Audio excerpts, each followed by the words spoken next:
Bujur, dua anggota OPM anak buah Egyanus kabur usai ditembak TNI di Parunduga. Aparat TNI menembak dua anggota organisasi Papua Merdeka anak buah Egyanus Kogo yang diduga Papua Pegunungan. Dua anggota OPM itu klaim dari TNI beberapa kali berusaha menyerang pos TNI di Kampung Paro sejak awal 2024. Keduanya disebut anggota Kodam 3 Dugama pimpinan Egyanus Kogoya. Penyerangan OPM tersebut dilancarkan seiring niat OPM mengganggu keamanan wilayah Papua. Namun dua anggota OPM yang tertembak itu berhasil meloloskan diri. Kedua anggota OPM itu melarikan diri ke dalam hutan.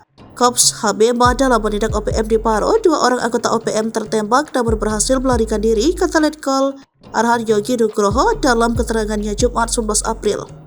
Meski kedua anggota OPM tersebut kabur, aparat menyita barang bukti milik keduanya. Barang bukti yang diamankan antara lain pistol FN, senapan, anak panah, hingga parang milik OPM. Selanjutnya, beberapa hasil material OPM yang berhasil didapatkan adalah sebuah pucuk pistol FN beserta bagasan. Sebuah bagasan senapan SS2 27 butir munisi 5,56 mm, kata Letkol Yogi. Sebuah bendera bintang kejuaraan OPM, sebuah busur, dan beberapa anak panah tradisional, sebuah parang, serta sebuah noken, ungkapnya. Pasca penembakan, TNI menyita barang bukti seperti sebuah pucuk pistol FN beserta magasan, sebuah bagasan senapan SS2 27 butir munisi 5,56 mm, sebuah bendera bintang kejuaraan OPM, sebuah busur dan beberapa anak panah tradisional, sebuah parang, serta sebuah noken. Korps HBMA mengklaim bahwa penindakan mereka berlangsung efektif serta berhasil melumpuhkan kekuatan OPM di wilayah Paro.